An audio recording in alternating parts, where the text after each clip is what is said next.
They are mentioned in the Holy Quran. La ilaha illa ar-Rahman.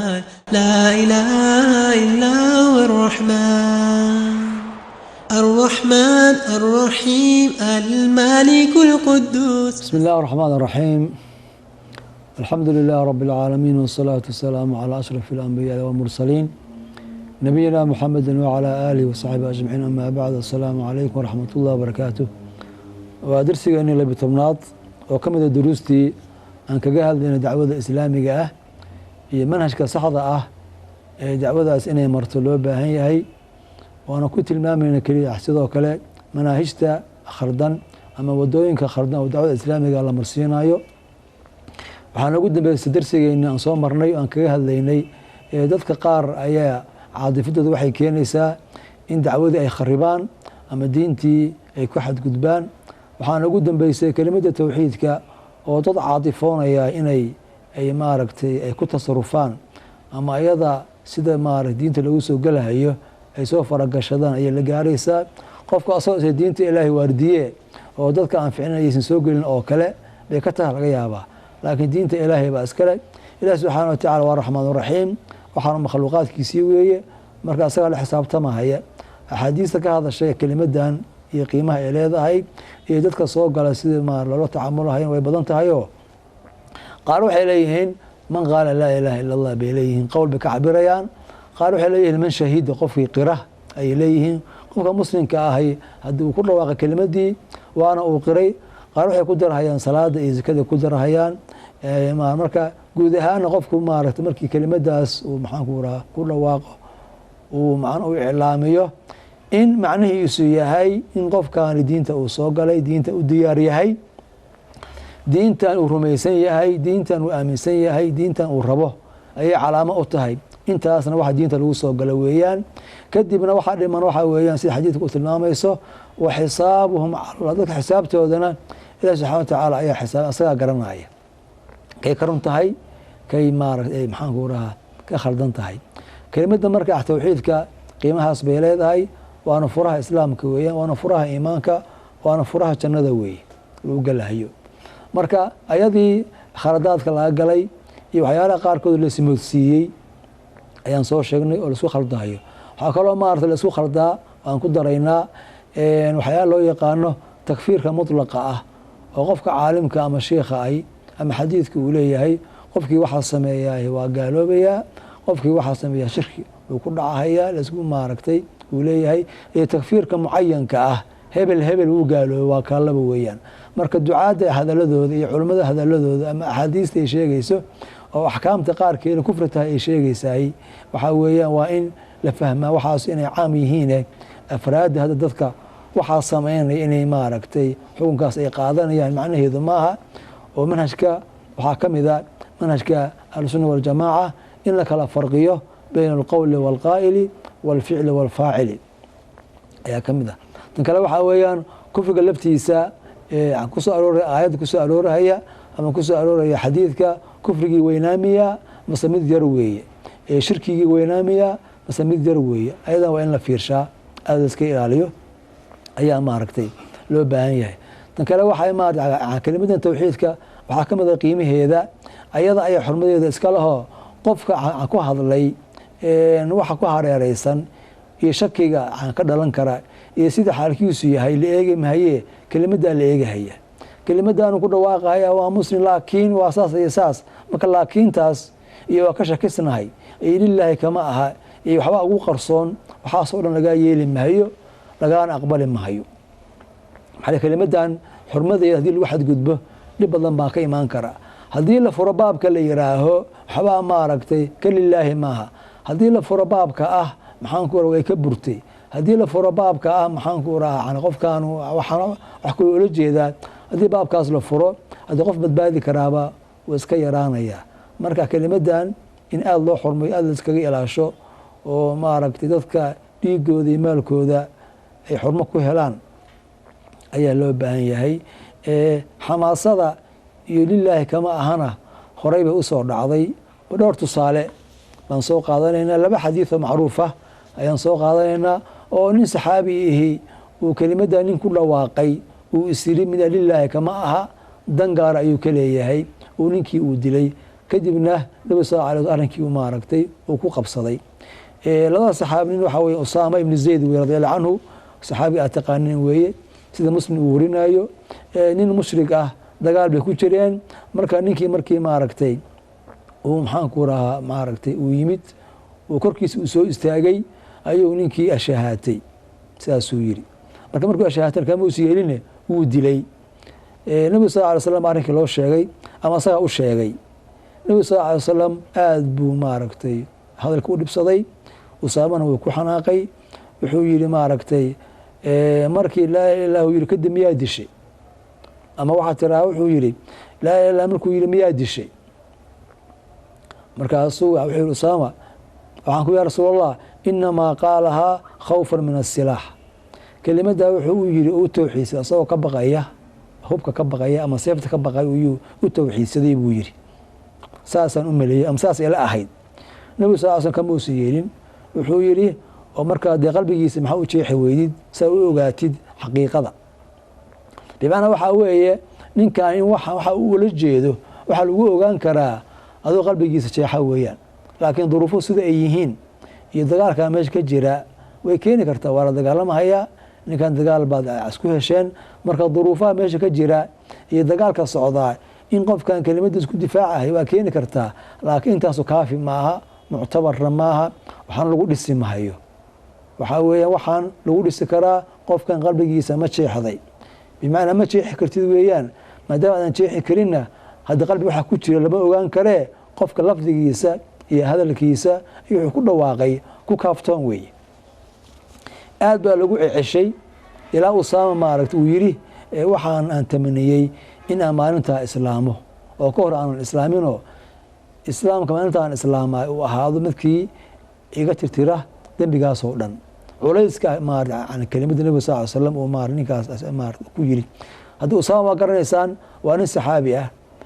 nin dhalinyaro buu ahaa nabi sallallahu alayhi wasallam aad buu u jeclaa asaga abihiisba xurmad badan buu lahaa مع ذلك حضرك أدبا لو أذكي مع فعلك وسميي أيها خطرتي سله سجران مسجد مرك أدو أسامة تهيد ابن زيد عن زيد كم ضلين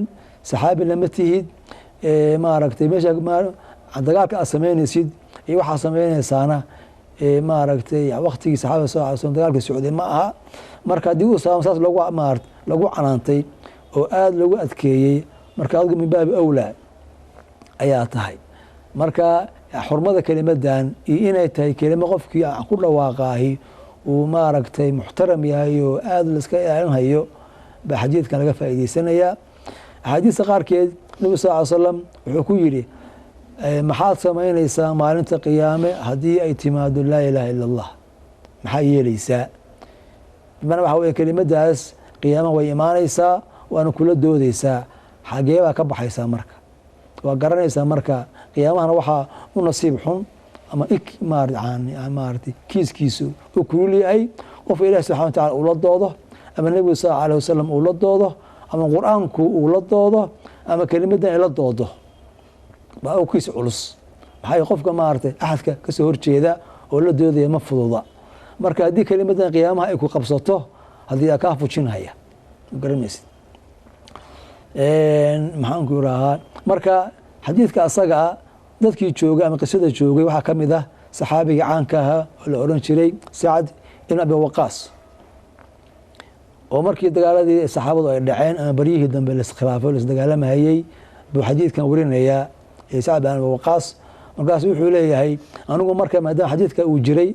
oo qisada uu dhacday wuxuu leeyahay anigu Usaama ku daba faylahay saas uu leeyahay anigu Usaama baan ku daba faylahayaa qofkii asagu uu dilayaa أصله دقالك وقالان قالها يا أبو ليه والله لا أقتل مسلما حتى يقتله ذو البطين يعني أسامة وحولي أنا قفنا بدي لهايو قفنا لدق عليه ما هايو إلا أسامة لدق عليه ما أودله بمعنى أسامة كده وفايليه أصله في رسانية وسعد بن وقاص وصحابي وينا و10 مبشرين بالجنة أو عنك هاويان أسامة وويل كير لنرضى هاوي لكن ما دام يديك تهي wuxuu leeyahay ninkan baa dhiiga khatartiisa yaqaan oo soo arkay asagaan dabagelayaa buu leeyahay. marka ninka saxaabiga caanka ahaa ninka dhalinyarada ah ayuu hadda macallin ka dhiganayaa, asagaas buu ayuu heshanayaa. maxaa yeelay mowqifka uu la kulmay ee khibradiisa buu ka faa'iideysanayaa. marka maanta qofka muslimka ah inuu dabagalo qof dhiigga fududaynaya oo dadka halalaayo, culummada halalaayo, kii khilaafa hala dilo, kii su-aalkeena hala dilo, qofka waxa odhan qofka dabagalaa asaga ku halaagsamaya. laakiin dabagalka iyo ku dayashada qofka mudan waa qofka ku leh walaala ka joog, iska ilaali, war xurmee arma khalad tahay weeyaan. shakiga iyo xurmaynta iyo baqidda baa maanta ku anfacaysa, laakiin dhiiranaanta iyo madaxa ha laga jaro iyo dhegta dhiigga ha loo daro maaragtay ma ku anfacayso. saxaabigaas weyn Sacd ibn Waqaas oo lagu bishaareeyay janno ayaa arrimaha dhiigga iyo dagaalka wuxuu rabaa inuu dabagalo ka faa'iideysto ninkaas ka yar asaga oo aan ku darajada ahayn oo la yiraahdo Usaama ibn Zayd. anigu asagaas baan dabagalayaa, meeshuu marahayaa, qofkii uu dilo baan dilayaa buu leeyahay. maxaa yeelay waa nin kaadsiimo iyo kafiirsi iyo iska hubsiin maaragtay hubsiimo aad loogu yaqaanin weeyaan. marka Sacad yiri maaragtay rag la joogay waxay yiraaheen oo hadda Sacadow haddii marka ninka aad ku dayatid oo meel iska fariisatid hadda marka jihaadkii baa ku dhaafahaya, khayrkii baa ku dhaafahaya. waxay yiraaheen ilaahay soo ma oranin waqaatiluhum xataa laa takuuna fitna wayakuuna diinu kulluhu lilah. soo ilaahay ma oran sidaas. waxa weeyaan mowqifkaaga ah Usaaman dabagalahayaa oo anigu dhiig daadin mahayo oo halkaasaan iska fariisanayaa. hadda marka jihaadkiiba ka fariisatay aayaddan baa khilaaftay ka waran baa la yidhi. markaasuu wuxuu yidhi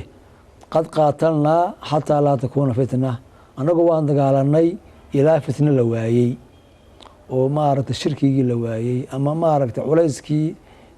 la waayey oo muslimiintu cizi heleen baan dagaalanay. wa anta wa asxaabuk adiga iyo saaxiibadaaduna turiiduuna waxaad doonaysaan buu yidhi an tuqaatiluu inaad dagaalantaan xataa takuuna fitna intii fitna laga helahayo.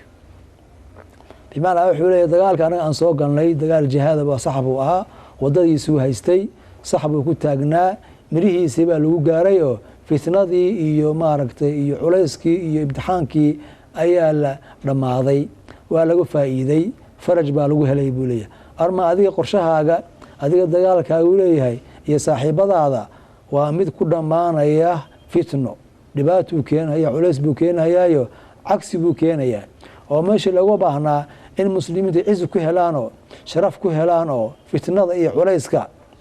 ay kaga baxaan, fitnuu keenayaa, culays buu keenayaa, balaayuu keenayaa.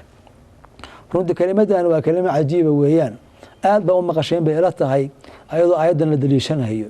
oo maaragtay dagaalka iyo in dadka maaragtay la dagaalamo la sheegayo aayaddan la cuskanhayo way badan tahay. aayaddan horey baa loo cuskaday, horey baa loo daliishaday ayadoo meel aan munaasibkeeda ahayn loo isticmaalayo. saxaabaduna maaragtay tafsiirkeeda iyo mowqifkeeda way caddeeyeen, waxayna caddeeyeen dagaalka ay sheegaysaan oo maaragtay la jihaadahayahay anagu waan soo marnay, waana soo aragnay, waana jihaadnay, waxbaana laga faa'iiday. kiina samiya waad dagaalamaysaan, balaayaana ka dhacaysa. marka meesha ayadaa waxaa ka fahmaysaa aayadaha maanta la daliishanayo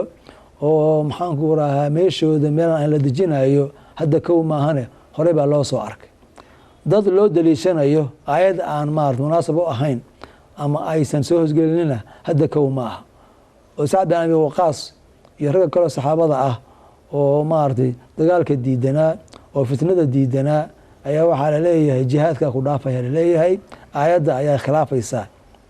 ayaa la leeyahay. marka waxaa maanta la leeyahay oo dhan taqriiban horey ayaa loo yiri ayaa la oran karaa. xadiidkan kale asna oo ku saabsan qofka tawxiidsada oo la dilo culayska ay leedahay asna saxaabi kale ayaa warinaya oo saxiixeynka ayuu ka soo arooray. waa xadiidka Miqdaad ibn Aswad. wuxuu leeyahay waxaan ku yidhi yaa rasuulallah ka waran haddii aan la kulmo nin ka mida gaalada aan dagaalanno oo markaas gacantayda uu gooyo kadib markaa uu geed isku aadiyo oo markuu geedka isku aadiyey uu yiraaho aslamtu lillaah waan islaami uu yiraaho ninka maaragtay ma dilayaa. meesha waa dagaal baa socda dagaalkii socday ninkii gaalkaa gacantuu ijaray markuu gacantii ijaray geed buu isku aadiyey kadibna waa tawxiidsaday ninkaas haddii aan dila ka waran nabi sal alay slam wuxuu yihi hadilin waxaan ku yaa rasuulallah haddii ninku waa dilay gacan buu ijaray maxaa tala ah nabi sal ly slam wuxuu yihi hadilin haddaad dishidna mansiladiisa ayaad aduu qaadanaysaa taadiina asaga ayaa qaadanaya marka waxaa weeye macnaha mowqifka adag ayuu dagaalka uu socdo waliba ninkii saxaabiga gacanta uu ka jaray kadib uu geed isku aadiyey waxaasoo dhan waxay muujinayaan ninkaani ama ay maaragtay ay xoojin lahaayeen ninkan lilaahi kama ah baa is oran lahayd soo garamaysid laakiin maca daalika lagaa yeeli mahaye lilaahi ka ahaato ama ayaysan kama ahaanin waxaa leeyahay adiga shaqadaa ma ah kelimadda ku yiri oo ku maaragtay uu shahaatay ama waan islaami uu leeyahay kelimadda looma dhaafi karo muxuu ula jeedaa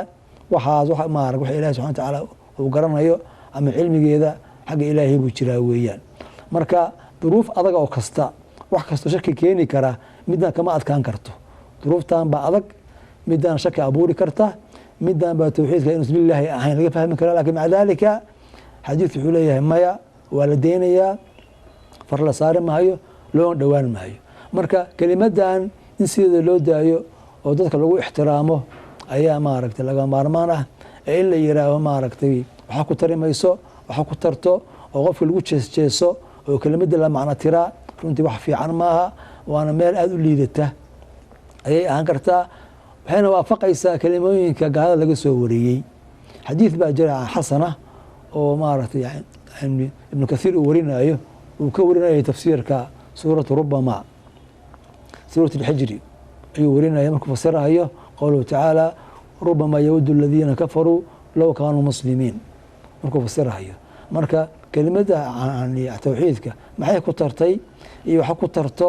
xataa tacbiirkaasi tacbiir sax ah ma uu aha waxaan muujinaya xadiidkan wuxuu leeyahay maalinta qiyaame markii naarta gaaladu ay galaan dadka muslimiinta ahaa oo cusaada ahaa qaarkoodna ay naarta ay galaan ayaa kuwii gaalada waxay ku oranayaan kuwa muslimiinta ahaa kelimadii tawxiidka muxuu idin taray laa ilaha illallah maxay idin anfacday way ninkaan isku meesha aan ku jirnay bay leeyihiin waa annagaan isku meesha ku jirnay kelimadda ayadaa maxay idin tartay bay leeyihiin markaasuu ilaahi subxaanahu wa tacaala kelimadda gaaladu ay leeyihiin ay oranayaan maxay idin anfacday buu ilahi subxaanahu wa tacala uu ka caroonayaa markaasuu amrahayaa in dhammaan wixii tawxiidsida laga saaro markaasaa laga saarahayaa oo dhammaantood ay jannada ay gelayaan marka waxaa ku haraya gaalada baa ku harahaya oo kufaarta ahaa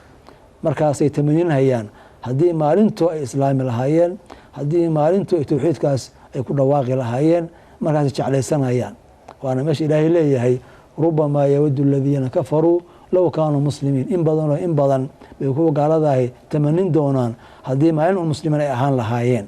marka ereyga ah laa ilaaha ila allah waxa ku tarto iyo maxay ku tartay erey xataa fiican oo munaasab ah maba ahaba qofka muslimkaana inuu iska ilaaliyo alfaada qaarkeed ayaa maaragtay loo baahan yahay marka kelimadan ixtiraamkeeda iyo fadligeeda iyo darajadeeda